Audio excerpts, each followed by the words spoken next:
Okay, welcome to the Asian True Crime Podcast. All right, this guy I've never heard of, right? Yeah. Never heard of him. But when he passed away, he died with $5.65 billion. Yeah, so he's classified as one of the richest drug lords of all time. Wow. So this guy's an opium king, right? He's known as the Opium King. And what I like about this story is it's not the ending that you would expect for most gangsters, right? Yeah. So most gangsters, if you watch any of like the movies or if you kind of absorb like Italian mafias or pop culture, it always doesn't end well, Yeah. right? Yeah. This guy retired in 1996 and he enjoyed his wealth for another 11 good years until his death, Wow. right? In fact, his children are wealthy business people in Myanmar today. Isn't that fascinating? So his name is Khun Sa. He was born to a Shan mother and a Chinese father in Burma on the borderlands facing China, right? So at the height of his heyday, he had a 20,000 strong army and he controlled more than 80% of Burma's opium production and half of the world's heroin supply. That's crazy. Isn't that crazy? And I've never heard of this guy before, right? So he surrendered to the Burmese army in 1996, right? And when he did that, when he did the surrender, he disbanded the army and then he moved to Yangon, which with his money and his 4 mistresses. Wow. Yeah, so basically this guy kind of grew up and he formed a local army known as the Kiwi Home Guard, which is Home Guard, in return for fighting the local Shan rebels, right? Yeah. So the government allowed him to use their land and roads to grow and trade opium and heroin. To fight the rebels. So it's like a drug kind of history, but then also a political history because the government gave him permission to actually go ahead and to do it. He became so successful between 1974 to 1994 that he became a dominant opium warlord, right?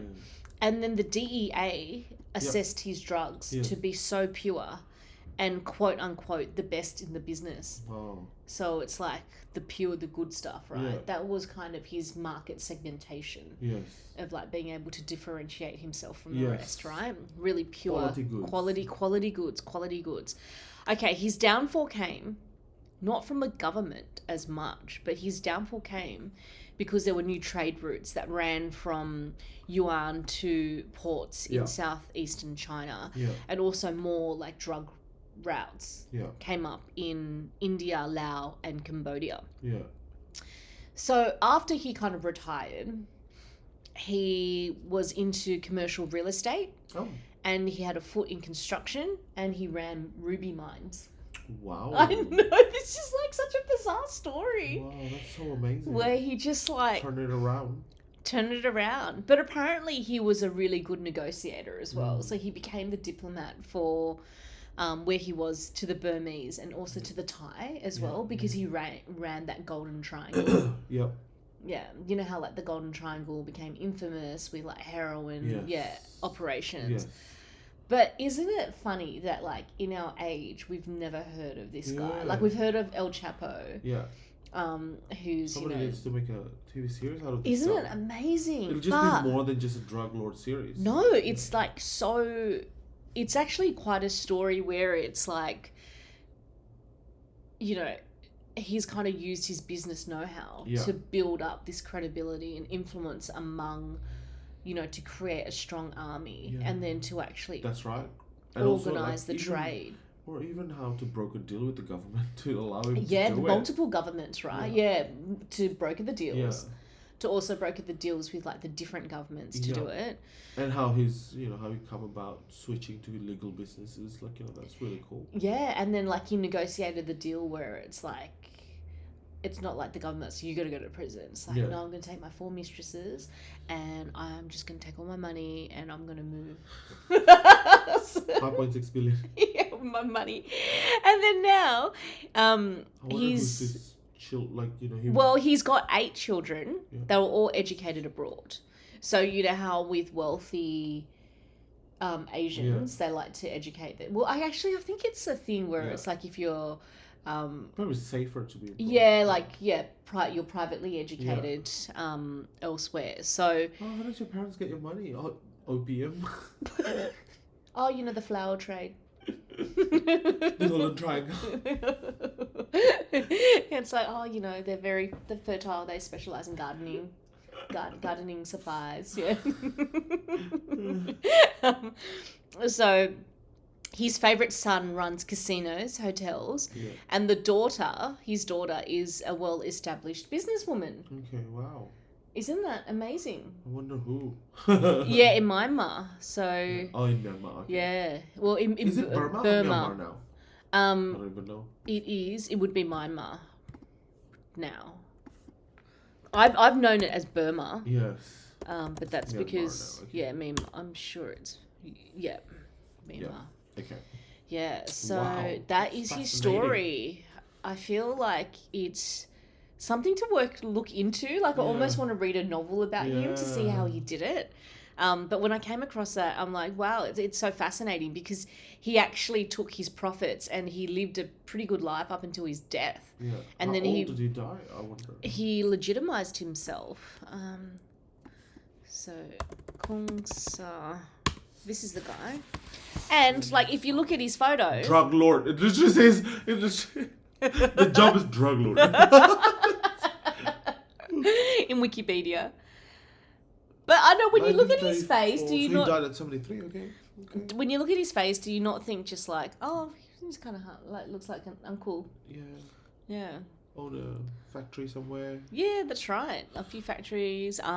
But no, Wikipedia has like the first two lines. He's an ethnic Chinese drug lord and warlord. A warlord. Wow. Scary. Scary. Can you believe that he was a dominant opium warlord from 1976 to 1996, which is like 2 decades worth of being so like dominant, right? Yeah. And that's what's happened. Wow. So that's the story. And let me see if I can find his children. I'm literally Googling that. Are you Googling? Not much. I guess people would own up to being as children to of be a drug related, lord. yeah. It's amazing though. I mean, like amazing. Oh, then there's photos. Like I'm not saying what he's doing is right. Everyone. Yeah, okay? no. This is the story of his. So I think that must be him. One of his kid.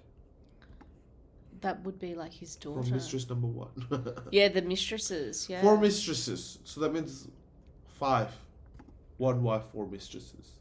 Oh yeah, that's true. Yeah, it's like good math that you never count. You got to count the like +1, the legitimate wife. Yeah. I was just talking to someone in Perth. There is a restaurant. I grew up in Perth. Two restaurants near to each other.